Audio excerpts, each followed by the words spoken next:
প্রিয় শিক্ষার্থী, আজকের ক্লাসে তোমাদের 18 পাতার এই 3 নম্বর অঙ্কটি সমাধান করব। দেখো 3 নম্বরে লেখা আছে অঙ্কে লিখি। তো অঙ্কে লিখলে কীভাবে লিখতে হয়? সংখ্যায় লিখতে হয়, তাই না? দেখো 1 নম্বরে আছে 30,605। এটা তোমরা কীভাবে লিখবে? দেখো আমরা পাশেই করে দিব, হ্যাঁ, এই পাশে আমরা লিখে দিব 30,605। তো এখন খেয়াল করো, উপরে আমাদের দেখো স্থানের নাম লিখে রেখেছি যে একক, দশক, শতক, হাজার, অযুত। আমরা জানি অযুত আর হাজার মিলে কিন্তু হাজার হয়, তাই না? এখন প্রথমে আছে 30,000। 30 কয় 10 কয় 3 10 30। দেখো 30,000 মানে কি? অযুত আর হাজার মিলে হাজার, দুইটা সংখ্যা হয়ে গিয়েছে। এবার হাজারের পর দেখো শতক, মানে শত আছে কত? 600। 6 লিখে দিলাম। তারপরে আছে 5। আচ্ছা, 5 যদি লিখি তাহলে কি দশক লেখা হচ্ছে? 5 কিন্তু লিখলে দশক লেখা হয় না, দশক কিন্তু নেই। দশক হতে হলে অবশ্যই 10 থেকে শুরু হবে। 10, 11, 12, 10, 10 থেকে 99 পর্যন্ত হচ্ছে দশক আর একক একসাথে। কিন্তু যদি 1 থেকে 9 পর্যন্ত থাকে তাহলে জানবা শুধু একক আছে, দশক নাই। তো দশক না থাকার কারণে এখানে একটা শূন্য নিতে হবে দশকের জন্য। আর এই একক এখানে কত? 5। এই 5 লিখে দিলাম।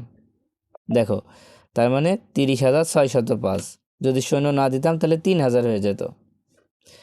এবার 2 নম্বর দেখো 57,563। প্রথমে হাজার আছে কত? 57,000। দেখো 57 আছে 5 10 7 57। হাজার শেষ। এবার দেখো 500। 500 মানে শুধু 5 লিখতে হবে, কারণ শত একলাই হয়।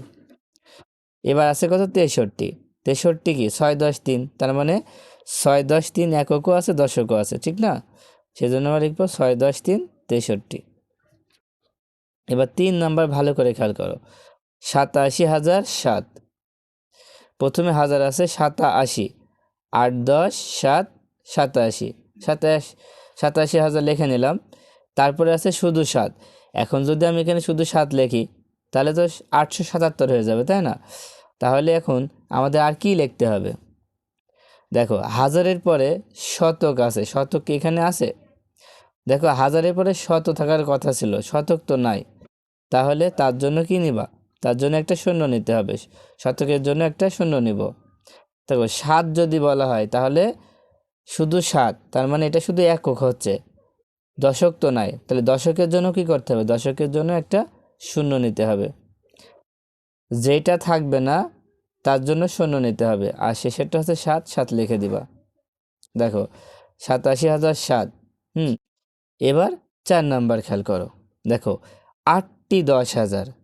আচ্ছা 8টি 10,000 মানে কত হবে? 8টি 10,000 মানে হচ্ছে 8 10 80,000। 8টি 10,000 মানে কত? 8 10 80,000।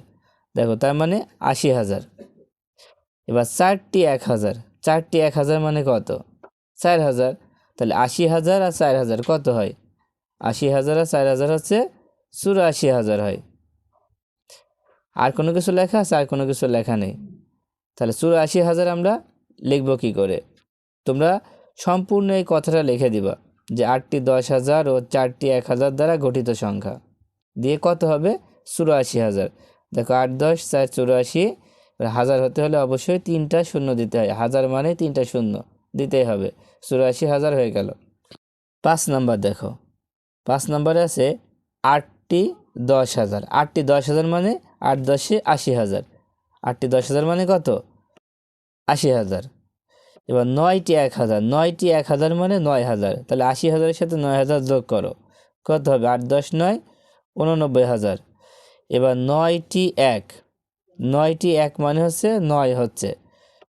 9টি 1 মানে 9 হচ্ছে, তার মানে 79,001 না, 79,009। তো কীভাবে লিখবো 79,009? দেখো প্রথমে আমরা 79,000 লিখে নিলাম। 79,000 কত হবে? 9। এখন 79,009 লিখতে হলে কি করতে হবে? 79,000 কত হয়? 3টা শূন্য হয় না? তো লাস্টেরটা আমরা 9 দিয়ে দেব। 79,009, ঠিক আছে? 79,000, তারপর শেষে কি হবে? 9 যেহেতু এককের ঘরে, তাই এককে আমরা 9 দিয়ে দেব। তো তোমরা যদি না বুঝতে পারো তোমরা এভাবে করতে পারো। প্রথমে 79,000 লিখে নিবা। দেখো 79,000 লিখতে হলে 79 পরে 3টা শূন্য, এবং শেষে হচ্ছে 9 আছে, 9 সাথে যোগ করে দাও। তাহলে যোগ করলে কত হবে দেখো, ৭৯,০০০ হবে, সেটা এখানে বসাই দিবা। চলো 6 নম্বর অঙ্কটা আমরা খাতায় করি। তাহলে প্রথমে কত লেখা আছে দেখো, 9টি 10,000। তো 9টি 10,000 মানে কত হাজার? দেখো 9 আর 10 গুণ করো, 9 10 90, তো 90,000। হাজার বললে 3টা শূন্য, প্রথমে 90, দেখো 90 লিখে নিলাম। 90 লেখার পরে 3টা শূন্য দিলেই কিন্তু 90,000 হয়ে যাবে। তারপরে আছে 9টি 1,000। 9টি 1,000 মানে কি, 9 আর 1 গুণ করো, 9 অক্ষে 9, তার মানে 9,000। তো 9,000 লিখতে হলে প্রথমে 3টে শূন্য দিয়ে নাও আর 9 লিখে দাও, তার মানে 9,000 হয়ে গেল। তারপরে 9টি 100, তারপরে 9টি 100।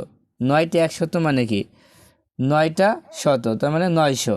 900 হলে কত লিখবা, দেখো 9-এর পরে 2টা শূন্য দিতে হয়, 900 হয়। তারপরে 9টি 10। 9টি 10 মানে কত, 9 10 90, 90 কত হয়, 9 10 90। তারপর হচ্ছে 9টি 1 দ্বারা গঠিত, 9টি 1 মানে শুধু 9, আমরা শেষে এভাবে 9 রেখে দিলাম, দিয়ে এবার যোগ করে দিব। তো যোগ করলে কত হয়, এটা হচ্ছে 9, এখানেও 9, এখানেও 9, এটাও 9, এটাও 9। তাহলে কত পাচ্ছি আমরা, 99,999। তাহলে এটা উত্তর হবে 99,999। তো আশা করি তোমরা বুঝতে পেরেছো। তো আজকের মতো ক্লাসটা এই পর্যন্ত। আল্লাহ হাফেজ।